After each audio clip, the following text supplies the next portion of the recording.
everyone. I wanted to fit a workshop into our class schedule just because I think it's so important to have a workshop like this. We are starting to read short stories, and I think as we read, it's important to take some advice and just be aware of the type of reading you should be doing in a class like this. So, I taught this workshop in the Learning Center and it went over so well. I was like, okay, let me just tweak it a little bit and then prepare it for my English 102 students. So this workshop is on critical reading and it's of college level text, and I tried to fit it precisely with the type of texts you guys will be reading. So before I get started, let me indicate what I mean when I say critical reading. We have three kinds of reading. We have reading for pleasure, and that's just for entertainment. We get to choose our own reading when we do that.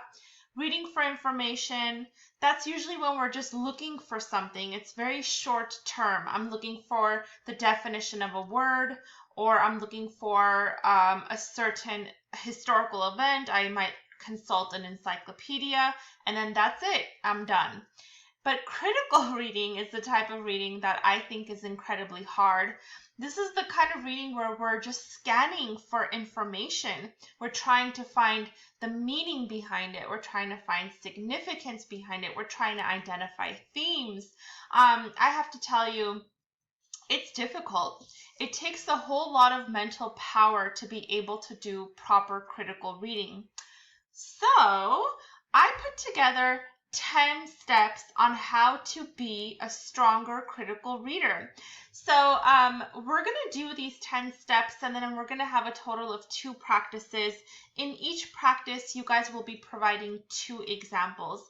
I'll explain as we get there, so just follow along. Step 1, to be a strong critical reader, you do have to annotate. This is an example of a poetry annotation. We are going to be doing something like this later on. So when I say annotate, what I mean is take extensive notes. So I put over here all the different suggestions I have on how you might want to annotate. Some students, when they are annotating, they are writing their reactions as the story progresses or as the poem progresses. If you look here, this student is writing reactions like wow and yeah and amen. So the student has a lot of opinions, and then why is the student even writing his or her opinions down? Well, you know, when we write down how we are feeling at a certain part in a poem or in a text, we tend to remember that part later on. So it might seem like it's a waste of time, but it actually isn't. Later on, this student, when she or he comes back to the poem, they're definitely going to know what they felt in this specific line, in this specific scene. You can also write down your interpretations, your questions, your confusion. Notice like this student had some definitions here. The student defined the word trodden. The student defined the word diverged. But then also the student asks so many questions like why, and then asks another question like why couldn't he be talking about both of the roads in the title? This is just a student's brainstorming, if you notice, and that's exactly what note-taking allows you to do. My books are filled with my notes. I have side notes where I'm just paraphrasing what it is I read because I remember things better after I'm done paraphrasing them. And then I have some notes where I just, might put a smiley face, or I might put like gross or something, something that I'm feeling as I'm reading the text. So annotations are extremely important in the step to becoming a strong critical reader. Step 2, read actively. And what this means is you should be looking for the author's main point. Now, if you're reading nonfiction, this main point is going to be that argument, which is the claim that the writer is making and the rationale that the writer is using to support the claim. So I put an example here. We should abolish the Electoral College. This is a claim because it's an opinion. It's a position. But then if you look at the example underneath, I continue and I say, we should abolish the Electoral College to create more fairness and accuracy in the voting process. So this is obviously just one person's perspective, and it's their thesis. And the thesis, to be complete, needs to have a claim and a rationale. Now, in fiction, it might look a little different. So if you look, our claim in like short stories and such, it's going to be the theme of the work. So that's the claim, like that's the position we're taking. So the theme of incompatibility in romance is quite obvious in David Ives' Sure Thing. Now, it's basically, in a nutshell, the theme would be the subject or the main idea of the work. But then, of course, I have to have my rationale to back it up, because I can't just say, oh, well, this is the theme, and then I don't have any kind of support.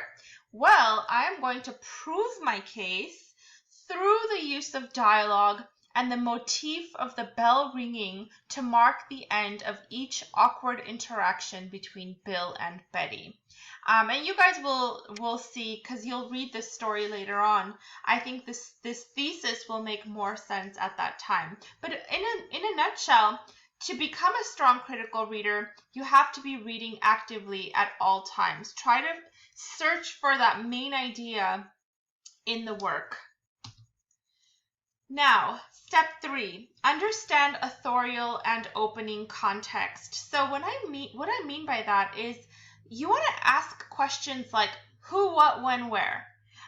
Those questions are going to build the background information that you need to know so that the text can make sense to you. Obviously, a lot of these stories are not written in our time period. It's not from the year 2020. So answering these questions will help us understand, okay, what is this about? Who was the writer? When were they writing this? And you know what?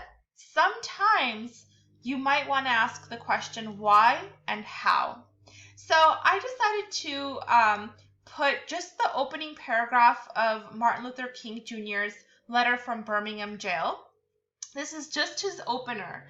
And he writes, and before I break this down, he writes, and it's in a letter format, "My dear fellow clergymen, while confined here in the Birmingham City Jail, I came across your recent statement calling my present activities, quote, unwise and untimely.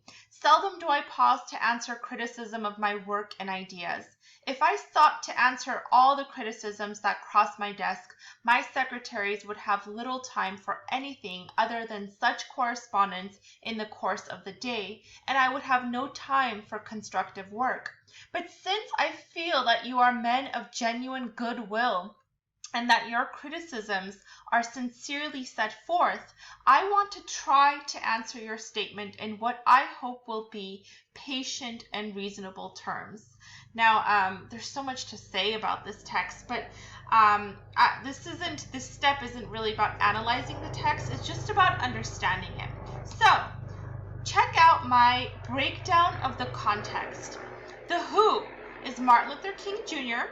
writing a letter to a group of white religious leaders. The what, this letter is in response to the criticism he was receiving from these white religious leaders, and they were basically criticizing King's peaceful protests. When? He's writing this April 16th, 1963. Where? I mean, I think it's pretty obvious, but he is writing in a jail cell, and he has basically just newly been arrested at this time in Alabama for peacefully protesting. And then the why and the how, I think, is incredibly important, because this is one of the, if not the most important document during the civil rights era. So notice, you guys, when you read the initial paragraph, it might not be clear, and there are elements of it that might be confusing. But once you break down the background and you answer these questions, it's going to make so much more sense. And I would advise you guys to do the same, because understanding who the author is, where they're coming from, and all these other questions will definitely help you understand the text better. Step 4, understand what you read. I hate to say this, but you have to have a dictionary with you at all times. And sometimes the work that you're reading, especially when we get to the poetry unit, is not going to be easy.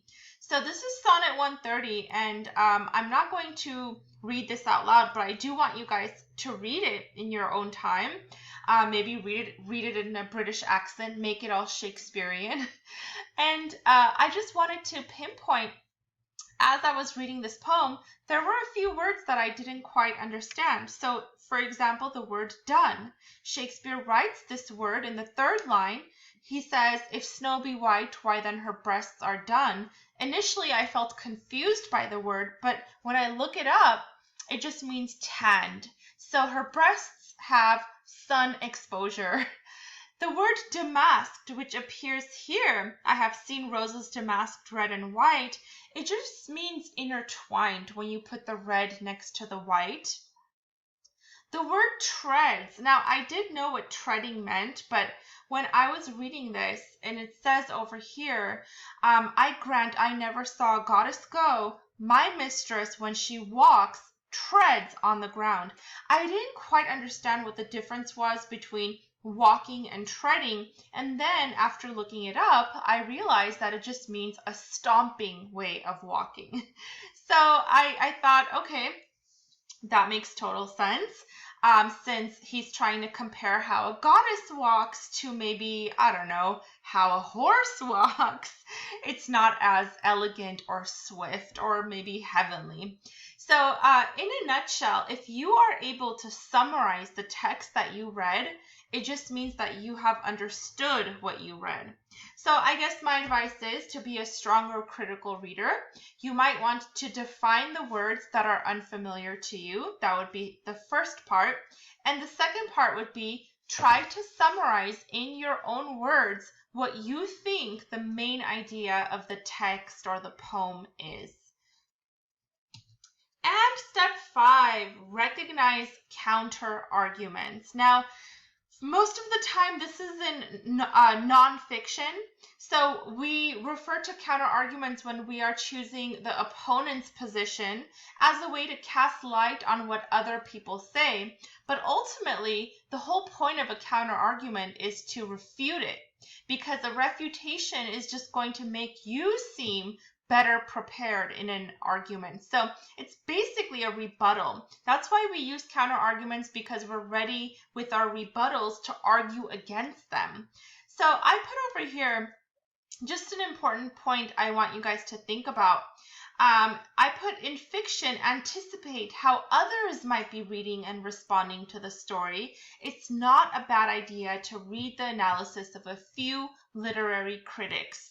And I just want to give my experience as an example.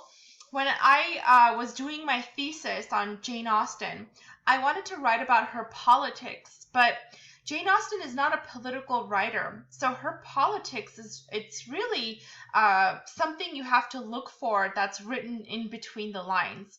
And I found just volumes of essays from other literary critics who claimed that Jane Austen did not have any politics whatsoever. But I disagreed with them. So I used them as my counter argument. So when I was writing my thesis, I was using people who were disagreeing with my position as a way to argue against them.